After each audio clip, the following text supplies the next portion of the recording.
Cannabis, commonly known as marijuana, a drug that can be used recreationally in 10 states and Washington, D.C., and can be used medicinally in 33 states, plus D.C. as well. North Carolina is not one of these states, despite having 80% of its citizens wanting medical marijuana legalized. On September 29, 2018, Tondra Bowers, a longtime medical marijuana activist, organized a medical marijuana rally at Pritchard Park in Asheville, North Carolina. Tondra was joined by Rachel Grano, a cannabis educator. Marijuana, Mary Jane, chronic, ganja, grass, herb, reefer. That's right. She has many, many nicknames, but what science refers to her as cannabis. They both believe marijuana is medicine. Well, cannabis is a basic human fundamental right. It was put on this earth years ago, and it was taken away years ago by basically the greedy 1%. They saw it as a threat to their industries and began to start a campaign full of propaganda to misinform the public to vote against it. Pharmaceutical companies have taken our herbs and extracted segments of them and made them into pharmaceuticals that have serious side effects. We need to go back to nature. There's a reason why God made the whole plant, and it's intended to be used as such. We have tons of anecdotal evidence of people that say, hey, this works for me better than any medicine I've ever taken. And that alone should be enough for the government to at least open the floodgates, at least research it. We don't even do research here in the United States. But I do know that we have in our bodies naturally an endocannabinoid system. And cannabinoids are found in the cannabis plant. It interacts with our body in a natural way. It's nothing that is man-made. As marijuana naturally interacts with your endocannabinoid system, it relieves pain, nausea, and other discomforts, making it a valid alternative to opioids. First experience that I had with opioids is very similar to a lot of people. It was a work-related injury in June of 2012. The following year I had surgery, and they increased the dosage of the opioids that I was getting, and over the 6 months that I was recovering from the surgery, I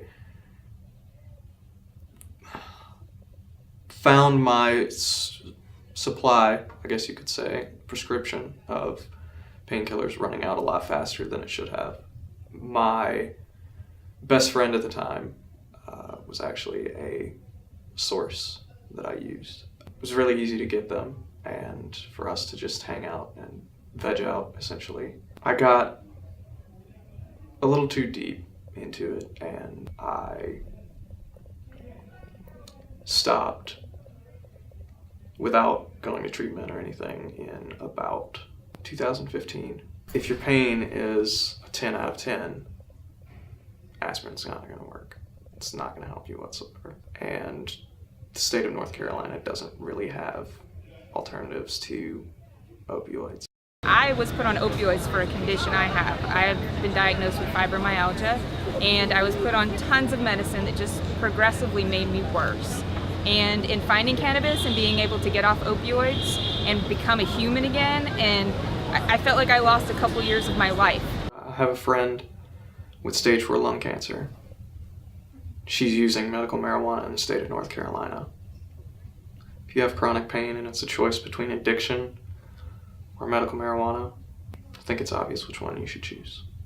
There are studies that have been done that show that those places that do have medical cannabis or recreational, that there's a 25% reduction in opioid use. It is an exit drug. It's not a gateway drug. Would your life be different right now if it weren't for opioids? I think I would still have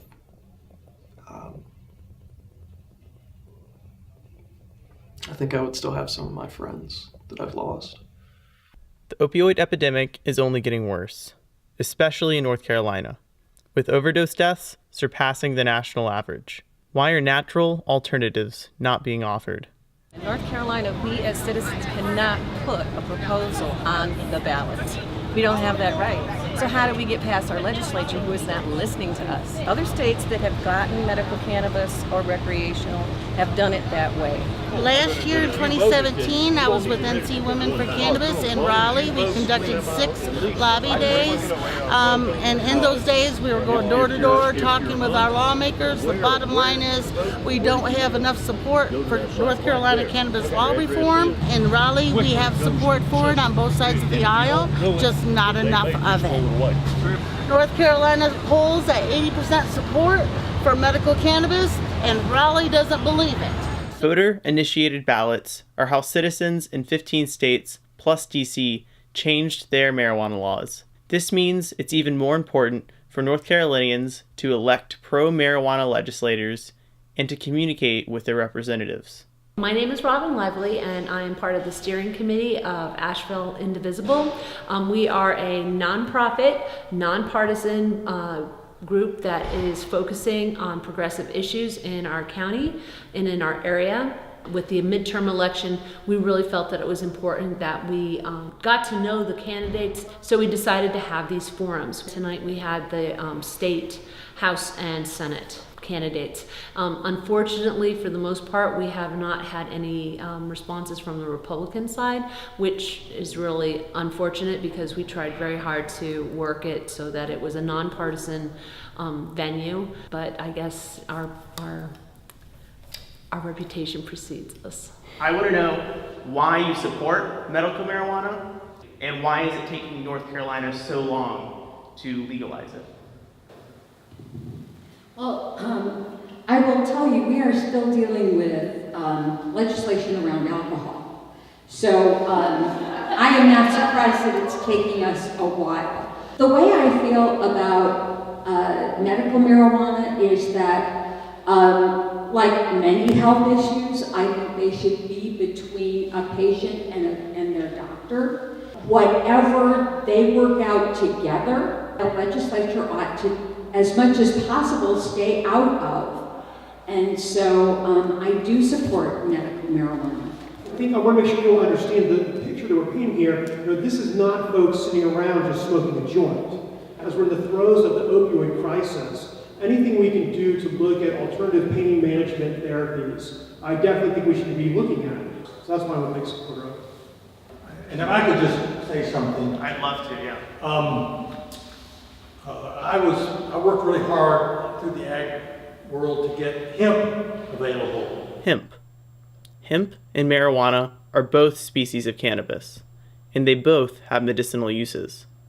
Marijuana is used for its THC, a psychoactive cannabinoid that makes you feel high. Hemp has many uses, only one being CBD. CBD has recently grown in popularity, with some calling it the Bitcoin of 2018. It has many medicinal uses and doesn't make you high, starting a new wellness industry that could be worth $1 billion by 2020. I mean, you can really use CBD for pretty much everything. It has an effect in a lot of areas. I started taking hemp 2 to 3 years ago. When I was 18, I was diagnosed with Crohn's disease, which is an autoimmune disorder that affects the bowels. So I immediately got turned on to smoking pot, which for bowel disorders doesn't really have that much effect. I tried some things, didn't really work, and then CBD, and I found that there's a lot of research going into CBD and autoimmune disorders. So for me, it helps to reduce the inflammation that I experience. It definitely helps with my anxiety, which has a lot to do with my appetite. So I don't only use it for my Crohn's, I use it for my mental health, I use it to relax, I use it for just overall well-being. People, I think, they have been into marijuana for a long time, and they're coming to find that it doesn't help them in every area that they say it can help you, it can cure everything. It's not a magic drug, but I think the CBD has a lot more benefit, and people are finding that it works better for them. In February of 2017, rules for a hemp pilot program were officially established, allowing farmers to start growing hemp in North Carolina. 2 of the first farmers to take advantage of this program were Franny and Jeff Tacey, owners of Franny's Farm in Leicester, North Carolina. So my name is Franny Tacey, and my husband and son and I built this farm. We bought our farm 6 years ago, almost today. It was designed and meant to be a sustainable farm. I'm very into regenerative agriculture. We do a lot out here. You know, the farm started out as an agritourism business, and we have a bunch of short-term rentals. We're averaging anywhere from 7,000 to 8,000 visitors a year, which is pretty cool because, you know, we're sharing a very unique experience with people. Last year, our newest pursuit was into the hemp business. What's up, buddy? I told my husband, honey, we're gonna grow hemp. He said, no, we're not. Well, we grew hemp anyway. It became available in North Carolina. I jumped on it super quick, knowing what the planting season was and that we had really 2 weeks we were supposed to be putting it in the ground. And the whole mission is to figure out, is hemp viable for small-scale farming? You know, we're here in Western North Carolina that was tobacco country for, you know, decades. And tobacco's really kind of gone out, and, you know, if you were to look around the countryside, you see all these farms. And, you know, some of them transition to like cattle or other types of things, but there's not really much of like a cash crop out here once tobacco went away. So we really wanted to look into hemp to see if it was going to be a viable crop for farmers to transition into so that they could get back to farming. Last year we grew for fiber. And the second year we ended up growing totally different variety of hemp for CBD production. There were no processors here, so we had to become completely vertically integrated. So we opened the dispensary in Asheville, which really was a great thing because it did exactly that. It gave us the experience with every aspect of this industry. Hemp dispensaries, like Franny's Pharmacy, are becoming more and more common in North Carolina. These are places where you can buy every kind of medicinal hemp product, from soaps and tinctures to hemp flour. It is a very real issue, the confusion between marijuana and hemp. And the only way to distinguish them is by test results. They're both cannabis, they both look alike, they both smell alike. They both are comprised of all the same components, cannabinoids, over 100 different ones. THC is the one and only one with the psychoactive benefits. People, just because of like what they hear and, you know, they just think that medical marijuana is the end game. What medical marijuana is lacking is what CBD has. And this is where a lot of the lack of education comes into place, you know. Medical marijuana has been bred to have high THC, okay? What that means though is that as you increase the percentage of THC, you're decreasing the percentage of other beneficial cannabinoids. Us here on the East Coast, it was really kind of a blessing in a way that we didn't have marijuana here because the strands that we had access to were high in CBD and low in THC. Marijuana is used primarily and exclusively for recreational and medicinal. Hemp is used for food, fiber, you can make clothes out of it, you can make animal bedding, there's all sorts of construction materials. It's a whole world of opportunity that really will catapult industry and textiles and manufacturing, all this stuff in the U.S. that we need. Marijuana does not have the potential to do that. I mean, there's still so much to come. We're living history right now because this is all brand new. I'm here to tell you that CBD is here to stay. Medical marijuana and probably recreational are coming down the road at some point to this area, but it's not going to replace CBD. Yeah, hemp can and will revolutionize American agriculture as we know it. It absolutely will. And it has. People, get you some hemp. It's a great start. It's not everything. It doesn't have THC, but you know what it's going to help with? Normalization.